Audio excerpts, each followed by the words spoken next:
Всем огромный привет! Меня зовут Анна. Всем привет, меня зовут Алиса. Добро пожаловать на этот подкаст. Здесь мы делимся своим профессиональным опытом. Я со стороны психолога и арт-терапевта. А я со стороны преподавателя английского языка и студентки университета Сиены.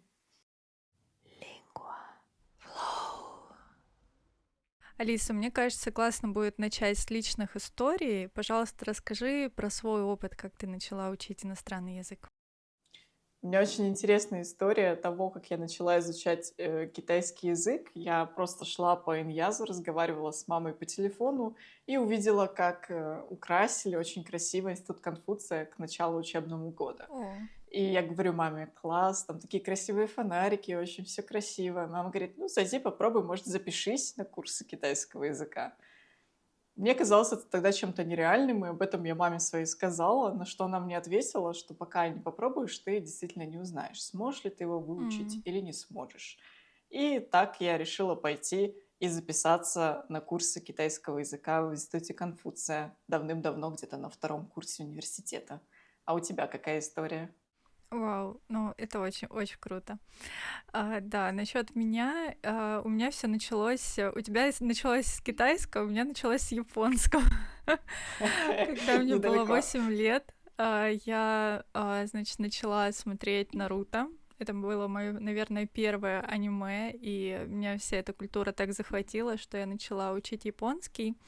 Потом меня захватил английский, и я 4 года ходила в школу иностранных языков, и там, значит, дошла до уровня intermediate.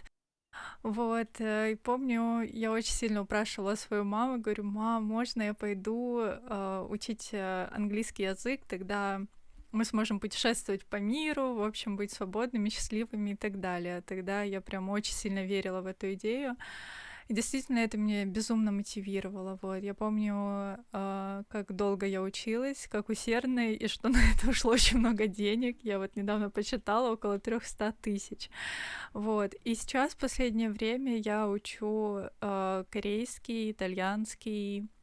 Вот, это те языки, которые меня привлекают тем, что можно туда переехать, в Италию, либо в Южную Корею, чтобы получить образование и комфортно жить. Вот, так что, да, такая Это вот у меня классно. история. Да, очень классная история и очень интересный тоже набор языков, я бы сказала. Да, да, я знаю, что ты тоже итальянский учишь по сей день. Да. Да, я пытаюсь его учить, он больше у меня на таком уровне для выживания. Вот. И мне действительно его хватает для того, чтобы общаться с соседом, сходить в магазин, что-то купить. Но Мгм. для каких-то высоких целей он мне, к сожалению или к счастью, пока не пригодился. Вот. Ну, да, все равно это очень круто. Окей, с чего же вообще начать изучение языка и как это обычно у нас происходит? Допустим, я очень часто могу ставить себе какие-то нереалистичные цели, которые потом мне скорее помогают, нежели чем мешают, и я, наверное, на какой-то эйфории заряжаюсь, и первое время, так первые пару месяцев изучаю иностранные языки. А как у тебя это происходит?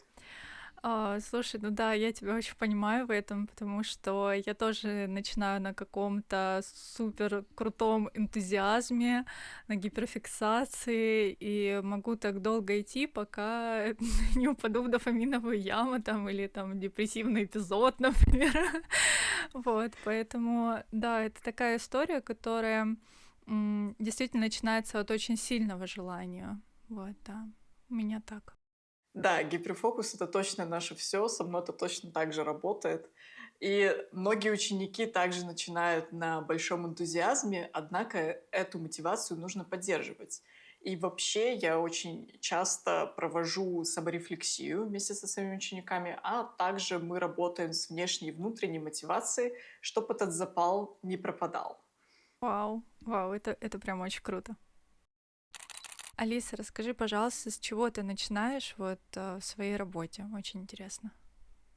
Да, вообще в своей работе, да и не только в работе, наверное, когда я сама теряю мотивацию, мне ничего не хочется, и нужно возобновить какой-то изучаемый язык, а также когда ко мне приходят новые ученики, я даю очень душное задание я заставляю, ну не заставляю, ладно, я прошу своих учеников написать вообще, какие цели у них есть на будущее, что поможет им потом в будущем делать английский язык.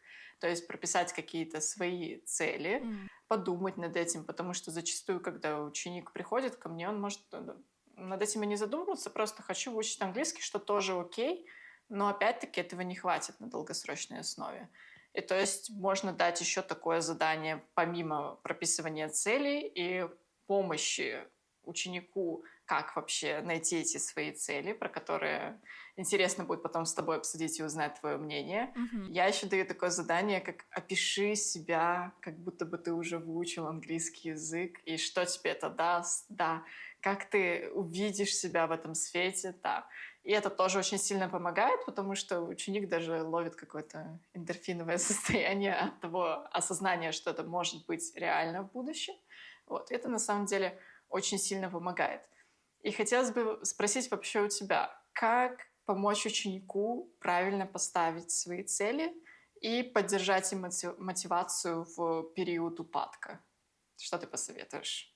Да, мне кажется, уже то, что ты делаешь с учениками, да, это уже круто, потому что это такое осознанное прям отношение к тому, к изучению языков.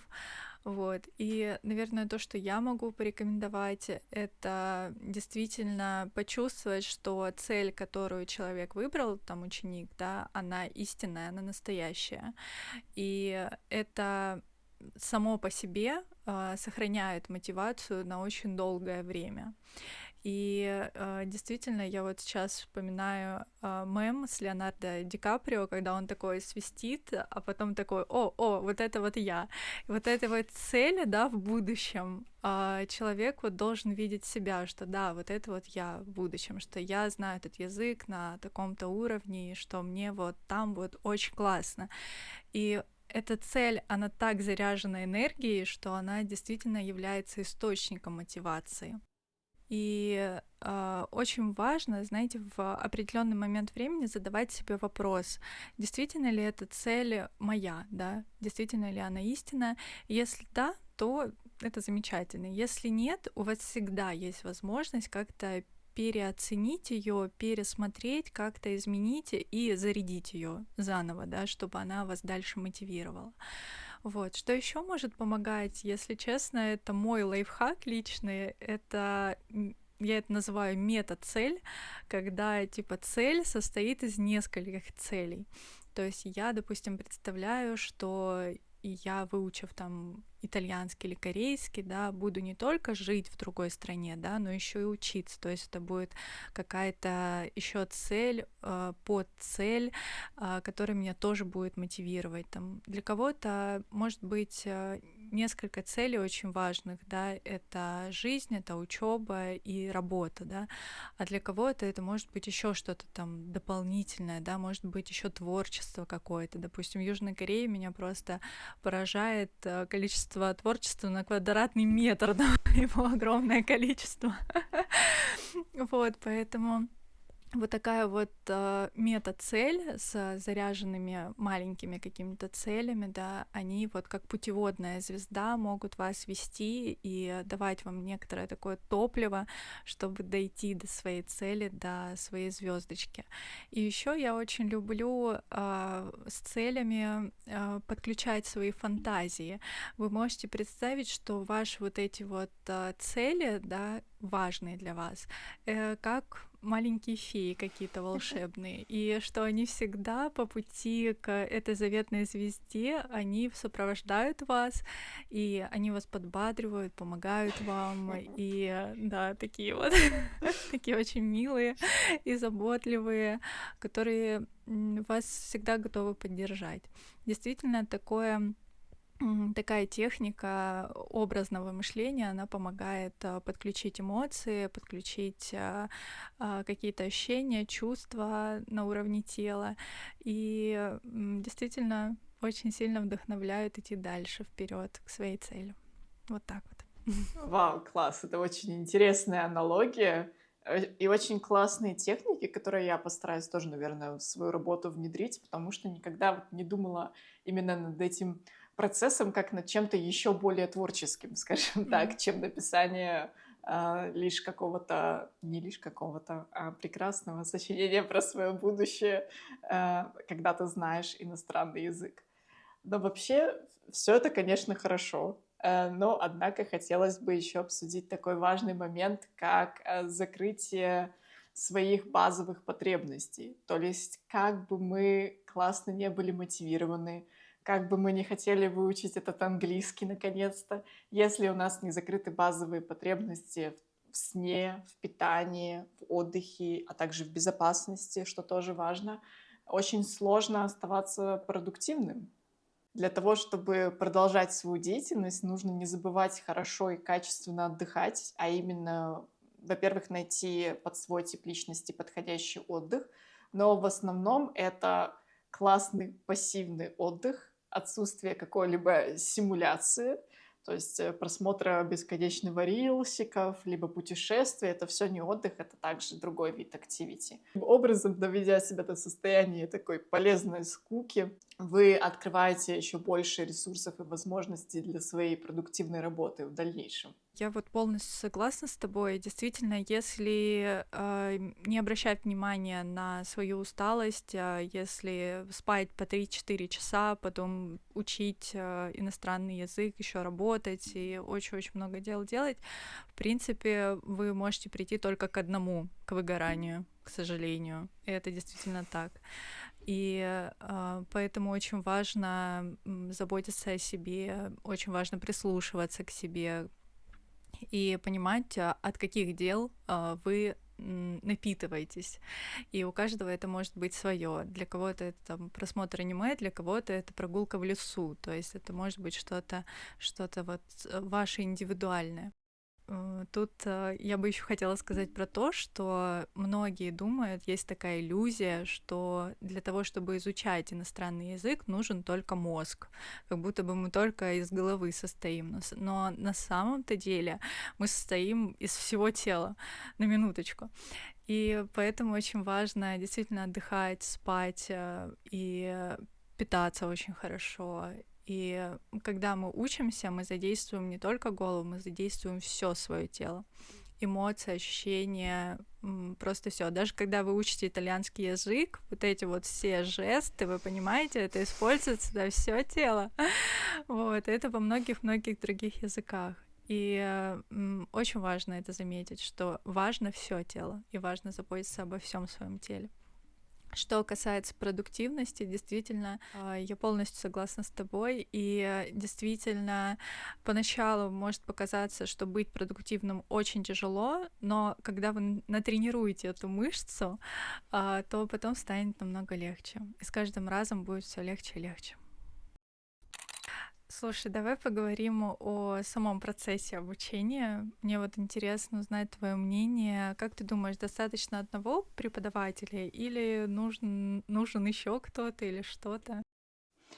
Да, вообще, спойлер, мое личное мнение, возможно, как преподавателя, что если у вас нет опыта изучения иностранных языков, это ваш первый иностранный язык, допустим, то лучше всего, конечно, нанять преподавателя, не мучиться самому изначально, так как это будет очень продуктивно и сократит вам очень много времени.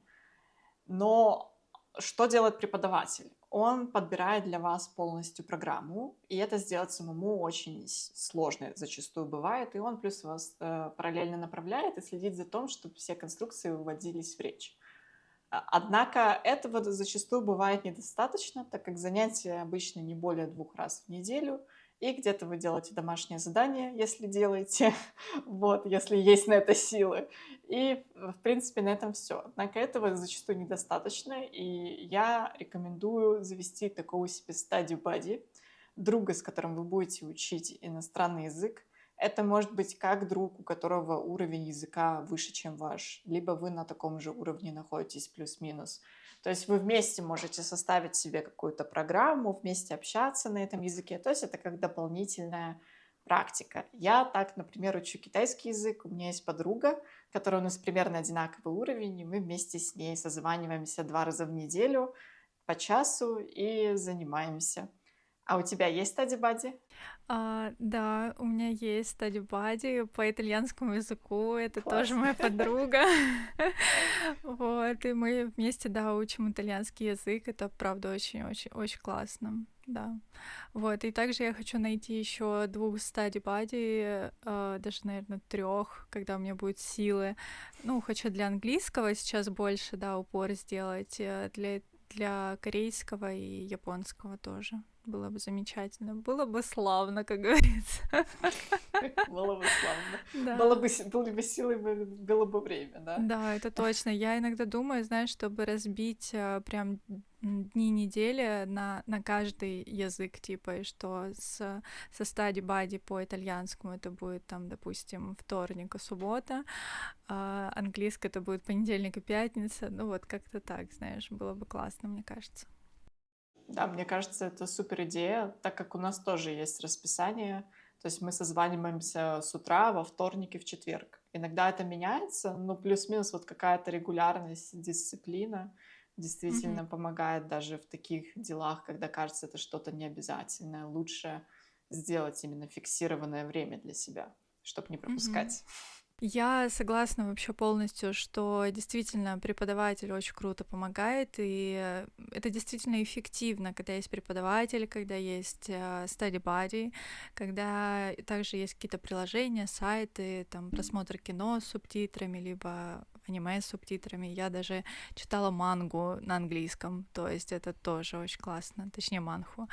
Вот. И действительно, и это правда, когда преподаватель есть, с психологической точки зрения это дает такую опору, дает очень классную мотивацию, базовую такую, очень крутую, и действительно помогает справиться со стрессом. А study buddy дает такой классный эффект, что ты в этом опыте проявляешься больше как партнер, и у тебя больше появляется ответственности, также появляется больше внутренней мотивации. Если с преподавателем зачастую бывает больше внешней мотивации со стороны преподавателя, то со study buddy очень много внутренней мотивации, да. И мне кажется, это очень круто, что также в партнерстве там классно развиваются коммуникативные навыки, эмоциональный интеллект и очень-очень много всего другого. Вот, поэтому это правда классно. Так что мне кажется, такое комплексное обучение, когда есть преподаватель, study buddy, speaking club, приложение и просмотр, либо прослушивание подкастов там на иностранном языке, все это реально классно, реально круто. Полностью согласна с тобой. Эта комбинация зачастую может давать очень классные плоды, однако это очень энергозатратно. То есть иногда у нас случается жизнь, случаются перерывы в изучении, мы устаем, то есть нам ничего не хочется, или какой-то завал на работе, или заболели. То есть вообще очень много разных вариантов, что может случиться, и это может немножко нарушить наше расписание. Да, то есть как ты посоветуешь вообще справляться с такими ситуациями и как поддерживать свою мотивацию на протяжении всего вот этого долгого периода своей жизни студента? Да. Мне кажется, тема мотивации, она какая-то безграничная вообще, и действительно такая многогранная.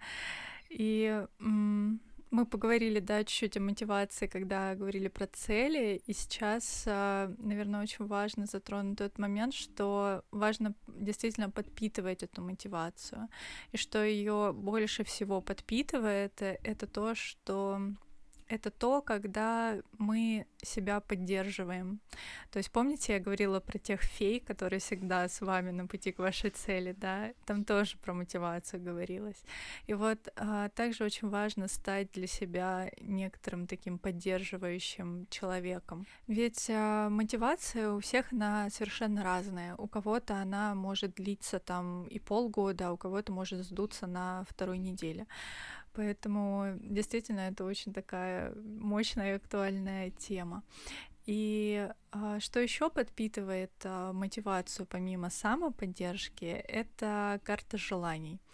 Это действительно очень мощная такая техника психологическая, и если вы думаете, что это бред собачий какой-то, это не так. Это реально очень классная вещь, которая помогает видеть, что вас может мотивировать, что вас может сподвигать к цели, и действительно очень классно подпитывать эту мотивацию.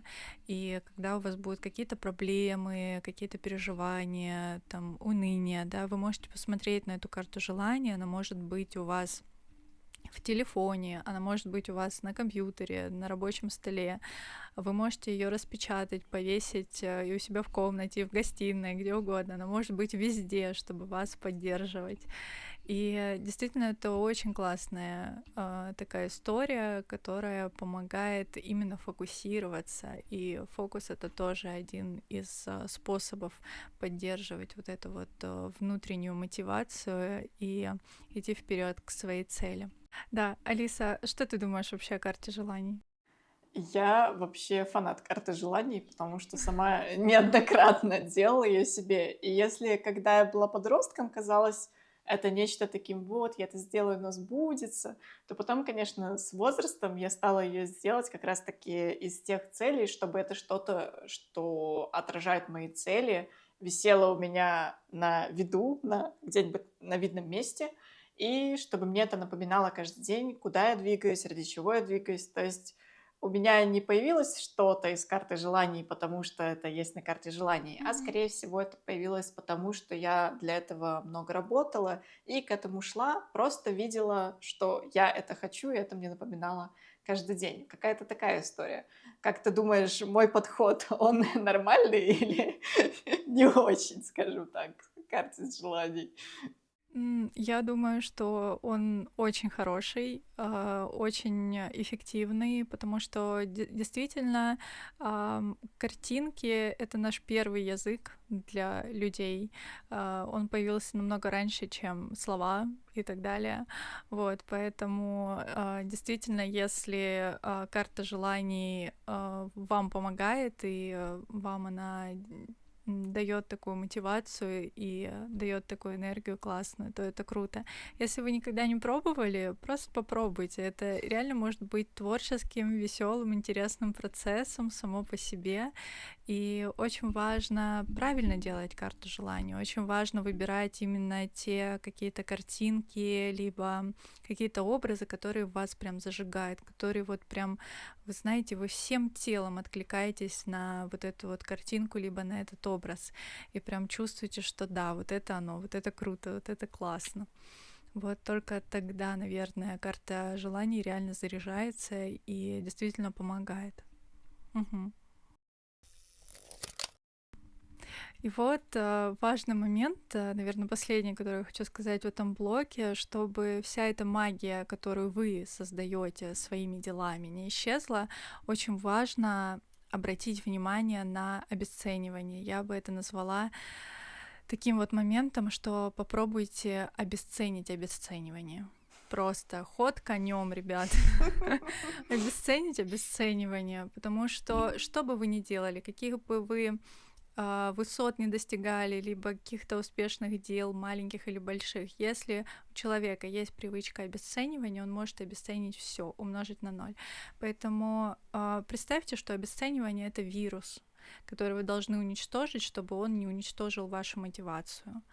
И действительно это поможет вам сохранить вашу мотивацию, вашу энергию и ваш стимул к вашей заветной цели. Вот. Да, Алиса, что ты думаешь об обесценивании? Как у тебя вообще отношения с ним? Прекрасные отношения, мы с ним живем душа в душу, да.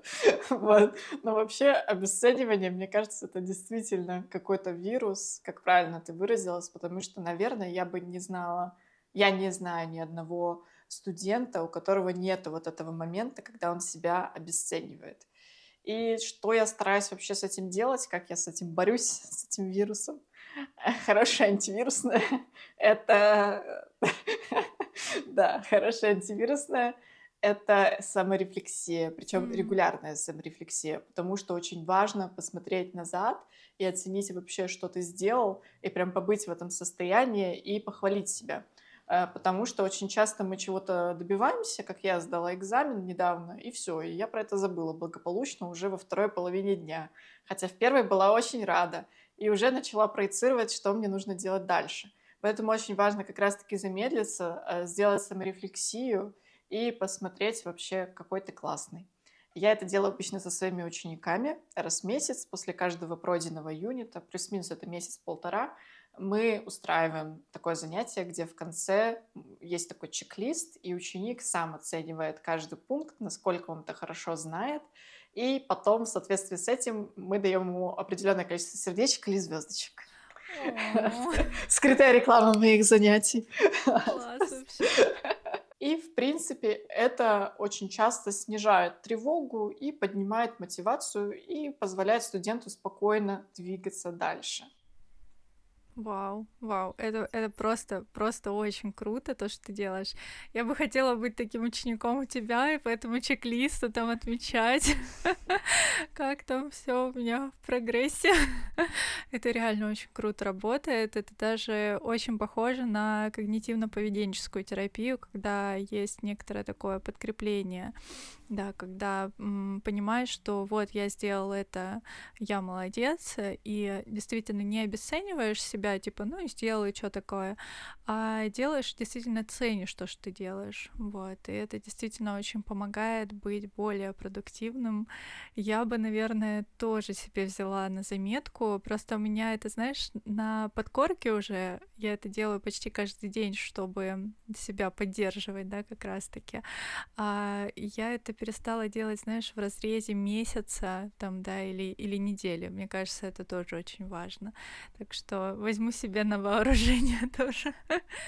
Вот.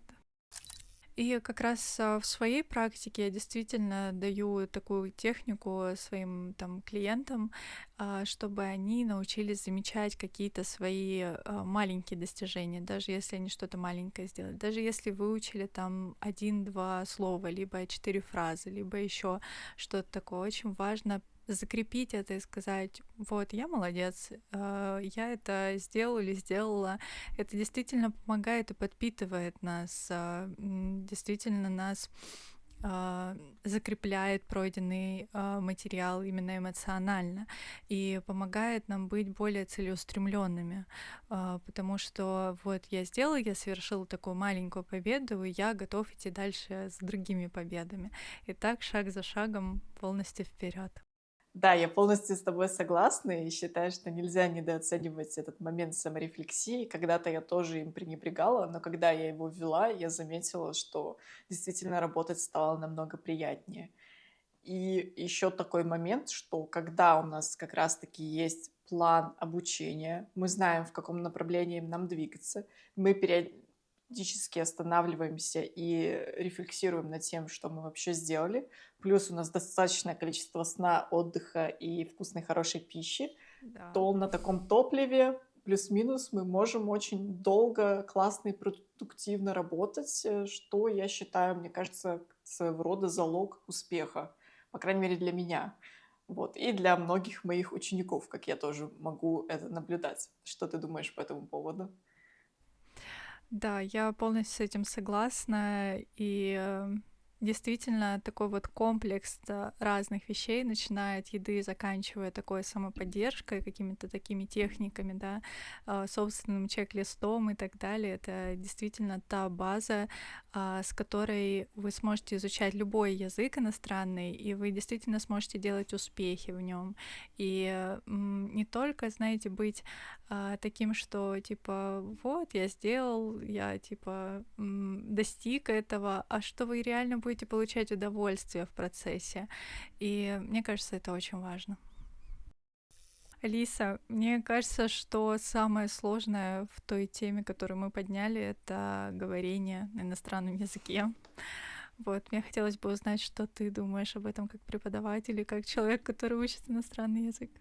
Да, это 100% так. Я думаю, что говорение очень сложное хотя бы потому, что, на мой взгляд, многие начинают учить иностранный язык, занимаются грамматикой, изучением слов, играют в Quizlet и все остальные дела, но, однако, они не используют это в речи. А говорить нужно начинать с первого дня изучения иностранного языка. Да, простыми фразами. Да, ты не сможешь выразить свою мысль так, как это хочется тебе, но нужно начинать потихонечку все использовать, чтобы это действительно откладывалось в нашу долгосрочную память. Мгм. Однако у меня, допустим, в китайском этот момент был упущен. М. И, естественно, я очень долгие годы учила этот язык, а толку было постольку-поскольку, так как я не могла разговаривать на языке, я только недавно начала выражать свои мысли какими-то предложениями и М. связанным текстом, что вообще считаю большим успехом. Однако у страха разговаривать на иностранном языке может быть несколько причин. Из моей практики я наблюдала, что это может быть либо какой-то перфекционизм, который не позволяет нам делать что-то плохо. Если мы уже это делаем, мы должны это делать идеально. Если это не идеально, я это не буду делать вообще. Немножко не моя история, но да. А бывает иногда у человека просто заниженная самооценка, и на низких уровнях действительно сложно, ты чувствуешь себя очень уязвимым.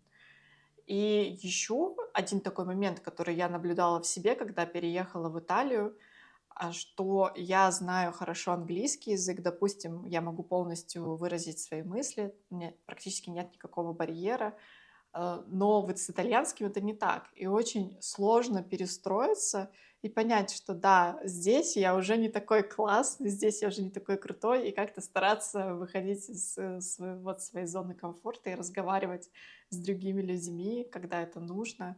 Вот для меня это прям было очень стрессово. И если у вас есть преподаватель, то, скорее всего, для вас разговорная практика уже обеспечена.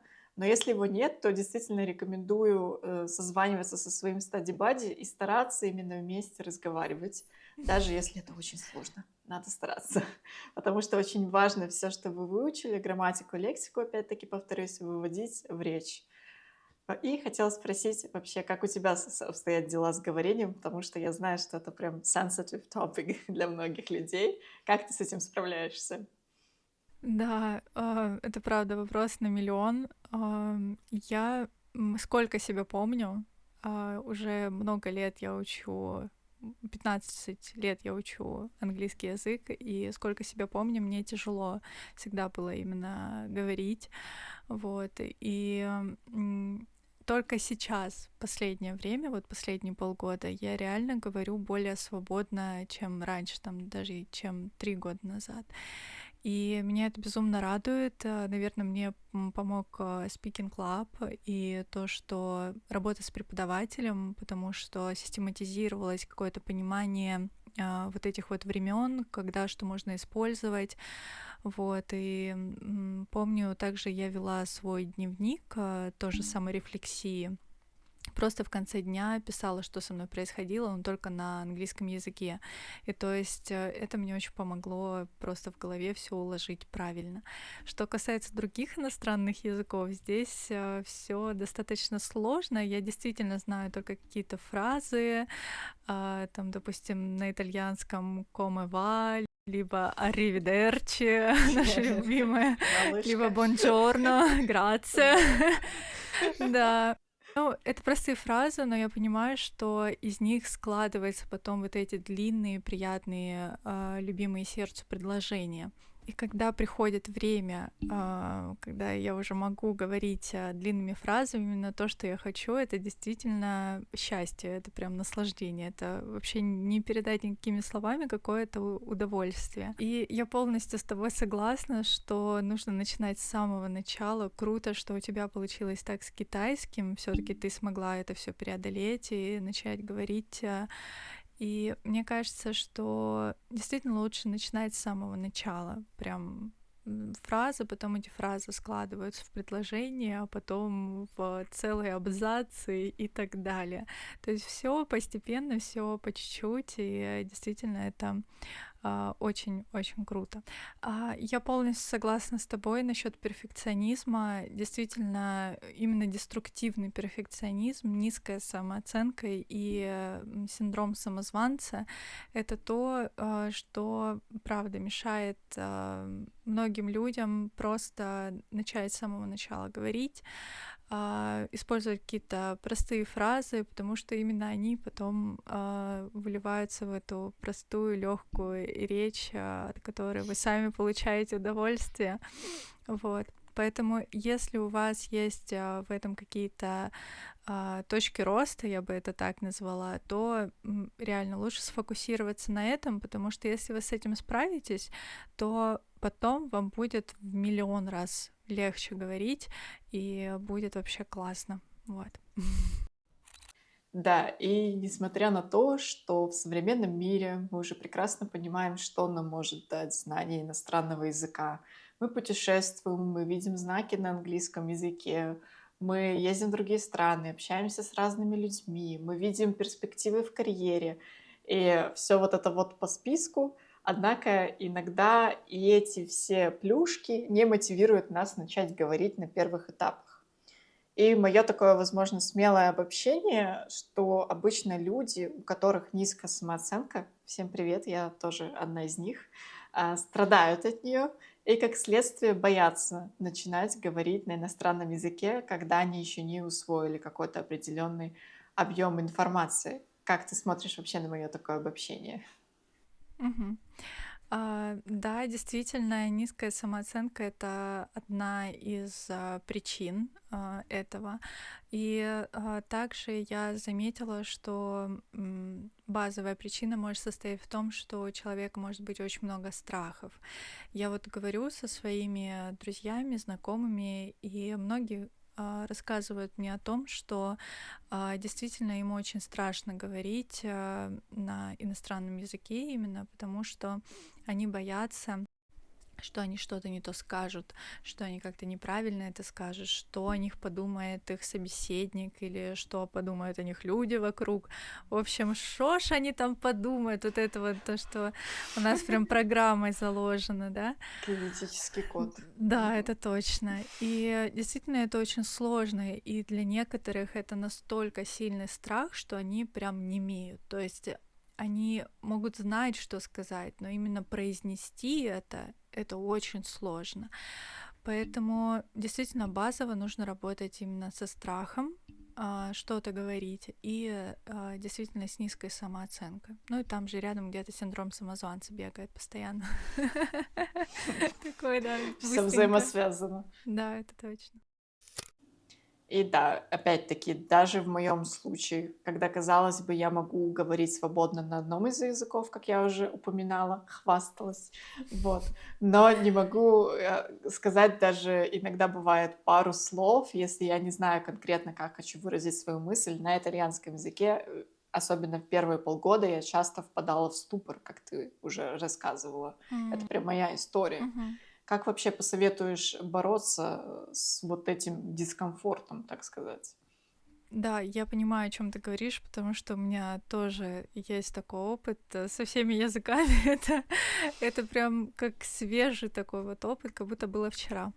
И тут очень важно снижать ожидания по отношению к себе. Это действительно очень помогает, потому что когда ожидания очень высокие, мы очень сильно стопоримся. Мы как будто бы, как перепрыгнуть? А никак. Реально сложно. Когда мы понижаем немножко и понимаем, что вот шаг за шагом я смогу говорить сначала там одну фразу, вторую, третью и так далее. И когда позволяем себе сделать один шажочек вперед, становится потом намного легче идти шаг за шагом. Также есть такой момент очень важный, как когнитивные искажения. То есть, когда мы думаем, что должно быть как-то так, а это на самом деле как-то иначе в реальности.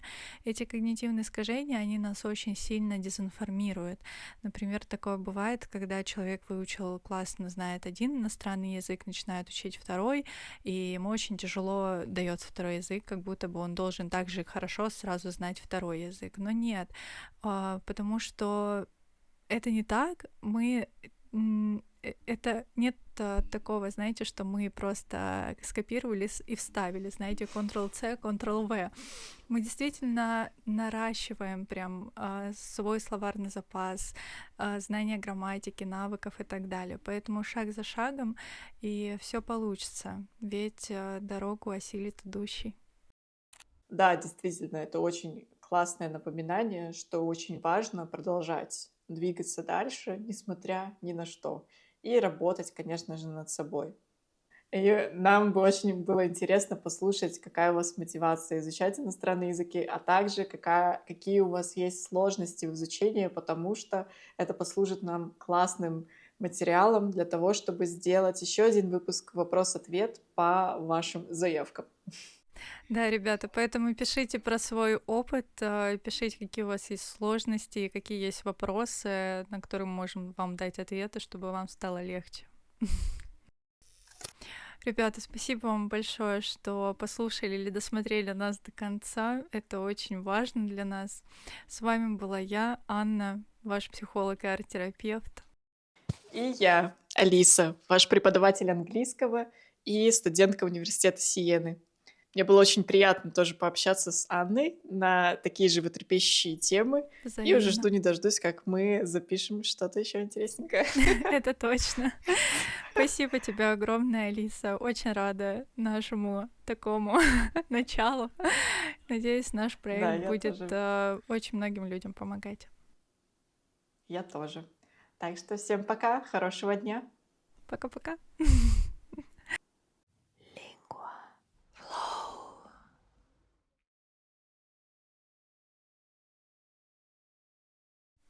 Прям-прям-пам-пау.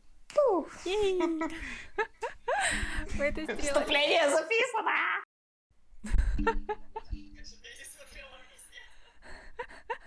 Я не смотрела. Да.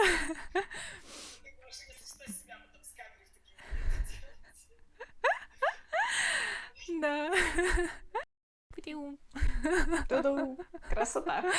Вау. Белла, Белла. Да, ты тоже рассказала еще больше, да, скажи? Не, Да, очень это интересно так было, классно. классная реплика. Мне кажется, у меня щечки розовые. Ну хорошо, что свет вот этот красный меня перекрывает. Да.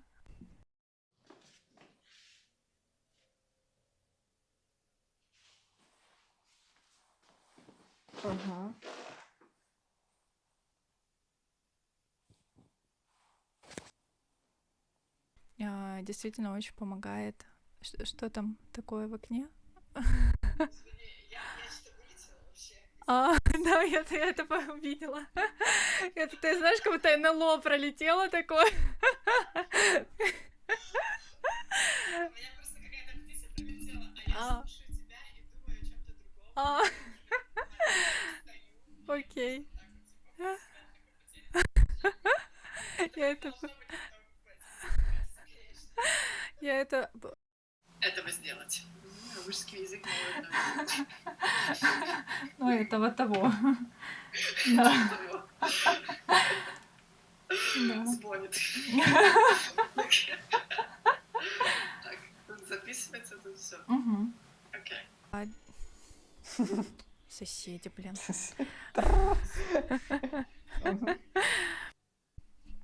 Прам-пам-пам. Прам-пам-пам. Мне даже не пришлось ничего вставлять.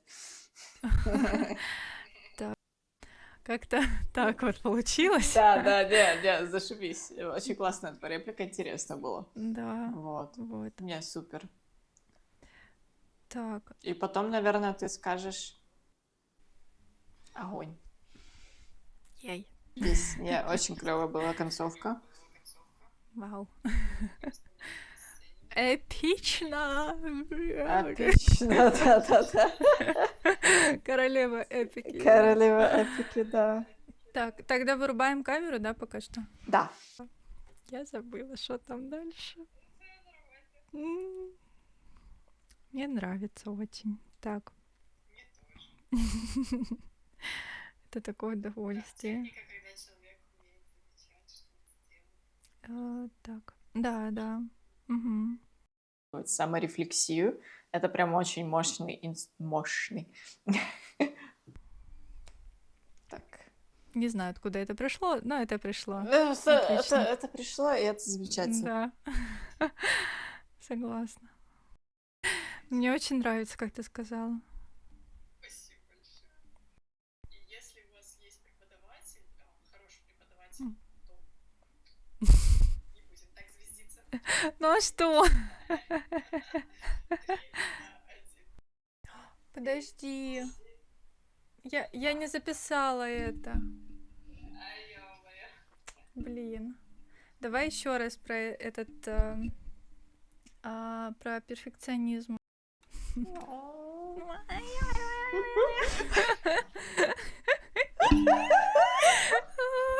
Так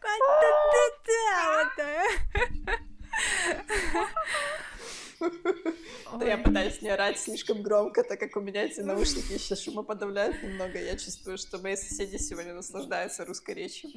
Окей. отлично. И давай такую концовочку сделаем. Давай Мгм. я... Окей. Это типа было все, потому что я думала, мы репетируем. Да? Да. Это было нормально? Обалдеть. Да, мне понравилось. А, Хочешь, окей. еще раз запишем?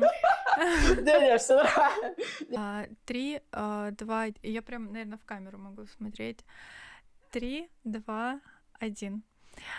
Спасибо, ребята, что побыли с нами. Побыли с нами. Спасибо огромное. До свидания. Надеюсь, это не очень звучит по-бичевски. Нормально. Окей. Все. Всё. Вау! Вау! Вау, офигеть, всего лишь каких-то там 5 часов. Вообще фигня. Так, выключаю. Вообще